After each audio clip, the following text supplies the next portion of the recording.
शौक एक बहुत बड़ी चीज है और इसी वजह से इस दुनिया में कुछ ऐसे अमीर लोग हैं जो कि सिर्फ अपने शौक को पूरा करने के लिए अपनी गाड़ियों से ज्यादा उसकी नंबर प्लेट पे खर्च कर देते हैं।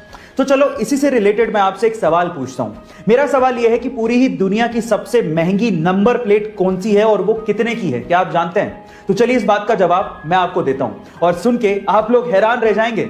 इस दुनिया की सबसे महंगी नंबर प्लेट है F1। जी हां, दो ही लेटर हैं F1 और ये नंबर प्लेट 132 करोड़ रुपए की है। ओह माय गॉड, 132 करोड़ रुपए की ये number plate specially Bugatti Veyron जैसी कारों पर लगाई जाती है। गाइस, ये फैक्ट जान के आपको कैसा लगा चैट सेक्शन में जरूर लिखेगा। शाहरुख खान जिनकी टोटल नेटवर्थ $600 मिलियन है, क्या आपको पता है कि शाहरुख खान की पहली कमाई कितनी थी और उन्होंने उस कमाई का क्या किया? चलिए मैं आपको बताता हूं। शाहरुख खान जो कि $600 मिलियन के मालिक हैं, उनकी पहली कमाई मात्र 50 रुपए थी और वो भी उन्हें दिल्ली में गजल गायक पंकज उदास के कॉन्सर्ट में गाइड बनने के लिए मिली थी। और क्या आप जानते हैं कि उन्होंने उस कमाई का क्या किया? वो आगरा गए और ताजमहल देखा। इससे यह सीखने को मिलता है कि भले ही आपकी जेब छोटी हो लेकिन आंखों में अरमान बड़े होने चाहिए। क्या आप लोग स्क्रीन पे दिख रही इस कार कंपनी का नाम पढ़ सकते हैं? आप में से अधिकतर लोग इसे BMW ही पढ़ेंगे। इनफैक्ट एक सर्वे के अनुसार 95% तक लोग इसे BMW ही पढ़ते हैं, लेकिन एक्चुअली इसे BMW नहीं पढ़ा जाता। इसका सही उच्चारण है BMW। अब ये कैसे हुआ मैं आपको बताता हूं। एक्चुअली ये कार एक 3 लेटर वर्ड से बनी है और इंग्लिश में अक्सर इसे BMW पढ़ दिया जाता है, लेकिन मैं आपकी जानकारी के लिए आपको बता दूं कि ये कार कंपनी जर्मन है और जर्मन ब्रांड के लिए इंग्लिश वैलिड नहीं है और जर्मन लैंग्वेज में इसे BMW नहीं बल्कि BMW पढ़ा जाता है। इस वीडियो में जो आपको ये प्यारा सा डॉग दिख रहा है, इसी डॉग को सन 2015 में न्यूयॉर्क में dog of the year award दिया गया।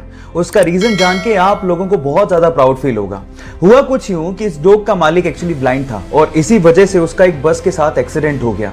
तब ये डॉग अपने मालिक के साथ वहीं पे मौजूद था और अपने पांव टूटे होने के बावजूद भी इस डॉग ने उस बस को वहां से हिलने तक नहीं दिया। जी हां गाइस, जहां पर भी बस मूव करती ये सामने आके खड़ा हो जाता और तब तक इसने बस को रोके रखा जब तक कि उसके मालिक को मेडिकल असिस्टेंस मिल नहीं गया और इसी वजह से इसे dog of the year award भी दिया गया। हमारी अर्थ प्लेनेट के पास तो एक ही चांद यानी कि मून है, ये तो आपको पता है, लेकिन अगर मैं आपसे सवाल पूछूं कि ऐसा कौन सा प्लेनेट है जिसके पास सबसे ज्यादा चांद है यानी कि मून है, तो आप क्या कहेंगे? शायद आप लोग जुपिटर का नाम लें जिसके पास अभी तक 79 मून डिस्कवर हुए हैं, लेकिन आपकी नॉलेज अपडेटेड नहीं है। चलिए आपकी नॉलेज को मैं अपडेट कर देता हूं। एक्चुअली सैटर्न यानी कि शनि जुपिटर को पीछे छोड़ते हुए 82 मून्स के साथ नंबर 1 पोजीशन पे आ गया है, यानी कि शनि के पास 82 मून्स डिस्कवर किए गए हैं। केले खाने के अपने अलग ही फायदे होते हैं और अगर आप लोग भी मेरे जैसे केले के शौकीन हैं तो आप लोग एक चीज से तो शायद परेशान होंगे कि केले बहुत जल्दी गलने लगते हैं और 1 या 2 दिन में ही केले के छिलके अजीब से काले पड़ने लगते हैं। और अगर आप नहीं चाहते कि केले जल्दी खराब हो या केले के छिलके काले पड़े तो एक सिंपल सा हैक बताता हूं जो आपको बहुत काम आएगा, जिससे केले लंबे टाइम तक फ्रेश रहेंगे। इसके लिए आपको क्या करना है, केले के स्टेम पे आपको क्लिंग फिल्म यानी कि पतली प्लास्टिक लपेट देनी है, जिसे होगा कुछ यूं कि केले का स्टेम इथिलीन को रिलीज नहीं करेगा और आपके केले लंबे समय तक फ्रेश रहेंगे।